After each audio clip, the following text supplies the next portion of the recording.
Nathan King, co-founder and CEO of It's Electric. Tia, Nathan, take it away. Thank you so much, Addie. Thank you so much, Alex. It's a pleasure to be here. We are fans of the Ray, and we are very excited to be presenting. For the general audience, we are It's Electric. We are curbside charging specifically built for cities. Right now, we are here to address a pathway for the 40 million drivers in the US that park on street. This means they do not have dedicated off-street parking, no garages, no driveways, and therefore the ability for them to charge an electric vehicle is incredibly challenging. Sorry, my slide just got stuck. So this is an issue that's endemic across the United States. There seems to be an article every other week that is raising this issue, yet no one's coming to the forefront for solutions. And why this is important now is because right now, the two largest barriers for anyone in the United States adopting electric vehicles is the cost of an electric vehicle. But those are going to start to go down next year. There's going to be 40 new models coming online by 2024, many of them falling into an economy class. However, the number one barrier why vehicle shoppers who are in the market do not go electric is the lack of public charging infrastructure. And this was underscored in the J.D. Power report that was released in August of this year. And cities aren't to blame, as you guys probably all know. Cities have their own limitations, their own barriers in being able to install chargers, despite the fact that they may have these goals and they may have these targets. And the limitations and barriers that are mainly built around infrastructure. Right now, the process to install a charger on curbside involves basically a street closure. Using New York City, for example, you're digging about 6 or 7 feet down below grade in the street to connect that charger to that utility main connection. You're putting in a transformer to down convert the power. You're putting in a sub-meter to monitor, and then you have to put the actual charger in. This is a very time consuming as well as high capital cost for cities. And so we set out to solve this problem through a very simple solution. Our chargers, as you can see, sorry, just one more detail. Right now, for example, New York City has the goal of 10,000 curbside chargers by 2030, and we currently have 100. And the reason for that, again, is this infrastructure barrier. There's not the lack of wanting, it's the lack of the immediacy that's available to be able to install these. And so our solution behind this is behind the meter approach. Instead of our chargers being connected to that sub-grade connection to the main utility below grade, we instead pull our power from an adjacent building.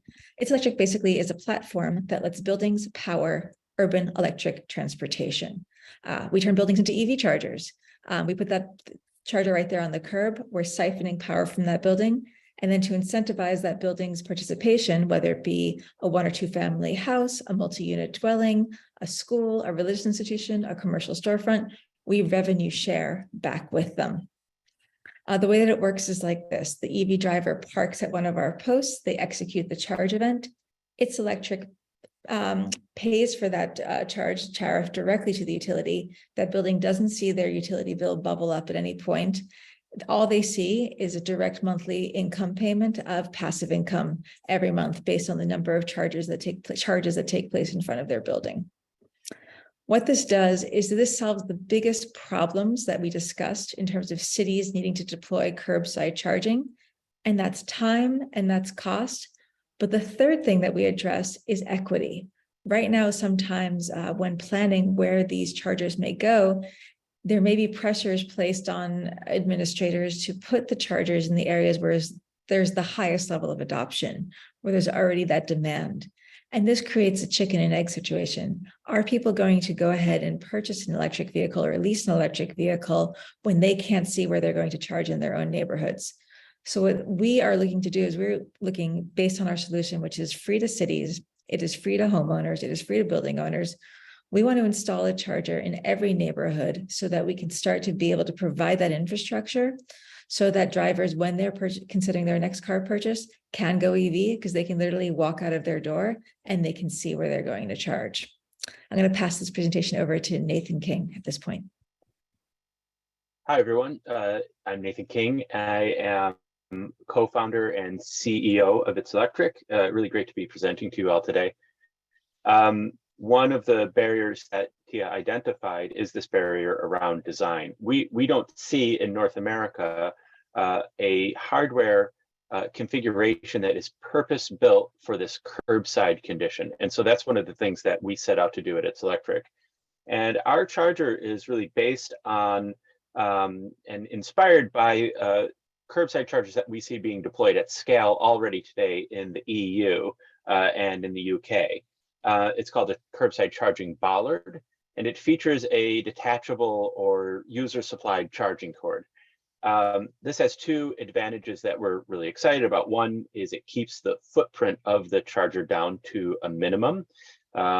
You don't need to install any sort of cord management system because the cord goes with the driver when the charger is not being used. And that also really lets that charger sort of fit in with the residential context that we're looking to install. And so on narrow width residential streets or even in crowded commercial streets, all you have is this sort of minimal object. It blends in with the existing environment. The other approach that we've taken here is to make sure that our chargers are modular.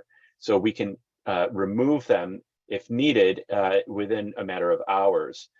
So as you can see here, what the charger will do is we'll have a base plate and a sort of a subgrade connection box so that if we need to remove the charger, we can. Actually, this is something we found out as talking to the folks in Washington, D.C. Whenever there's a presidential motorcade, they want to remove a lot of the street furniture. And so that's one of the advantages that we have here with this sort of smaller and minimal design.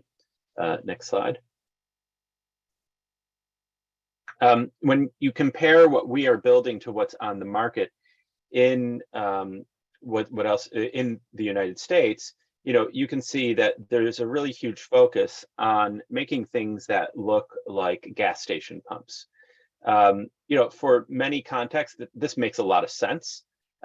Drivers are still sort of making this transition around how you fuel a car, going from these like centralized locations to the sort of like more flexible ability that you have with electric vehicles. Really, you can charge wherever there's electricity. And so we need to sort of start to think about how we fuel our cars sort of differently. And here in the US, we want to be one of the first providers that offers that sort of smaller footprint and minimal charging profile for a publicly accessible charger. As we look at the landscape out there, there are several companies that are looking at this curbside condition. We note that most of them are based in the EU and the UK. These are companies that have developed untethered cord management solutions, but they haven't yet made their way over into the United States. And then the ones that are in North America are still based on having an attached cord. So just to call ourselves out as a differentiator, we are the only company in North America that is currently manufactured a fully functional curbside charger with that detachable cord. We see huge opportunities in our offering beyond just simply charging EVs. We like to call ourselves CCaaS, or curbside charging as a service. Really what we're doing is taking advantage of this short-term need for EV charging as a way to build a platform for other technology that's in the civic interest. Where we are based in New York City, there is a lot of interest around making sure that people who have micromobilities are able to find ways to charge. Battery fires in New York City are a big problem. The city's looking to pull that behavior out of the buildings and out into the street, where it's much safer if there's a battery malfunction. And so we see our next generation of technology will have this capacity with really very little modification to the technology to provide that lower voltage charging port. Also things like folks who are in wheelchairs, it can be very difficult for these sort of accessibility or mobility devices to find places that are to charge that are convenient. Also the posts sort of allow the ability to take on other kinds of IoT technology. So you can imagine once we start to have hundreds or thousands of these chargers out on our city streets, the potential to incorporate other kinds of technology into them and making a really widespread network for other kinds of like traffic sensors or air quality sensors.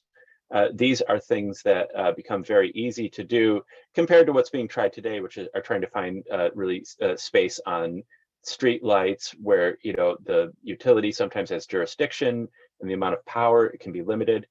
So we see a lot of potential in continuing to sort of develop our charger post hardware to do other things in that civic interest.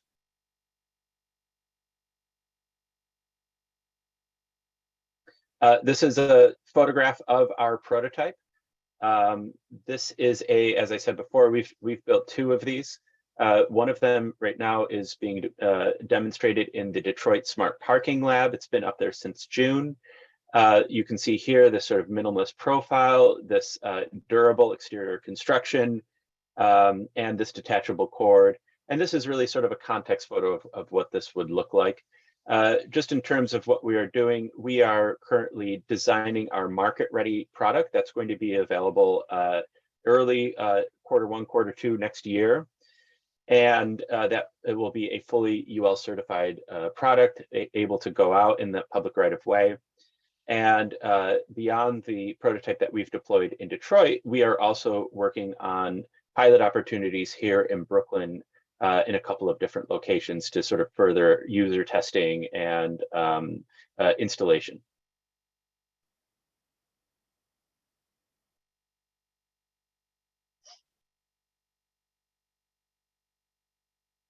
Tia might be having a lag in her internet connection.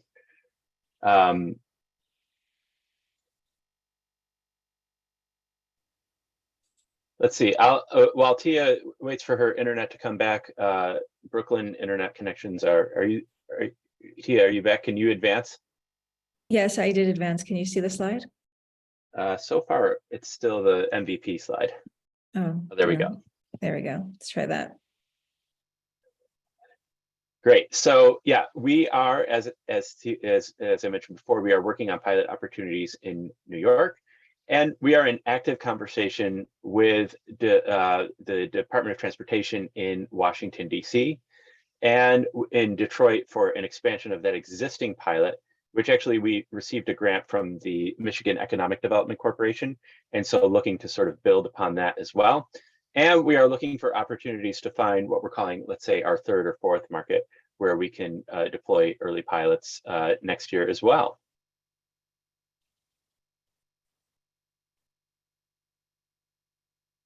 So thank you very much. Happy to answer any questions. Yes, thanks everyone. Sorry about the internet delay. Thanks, you too.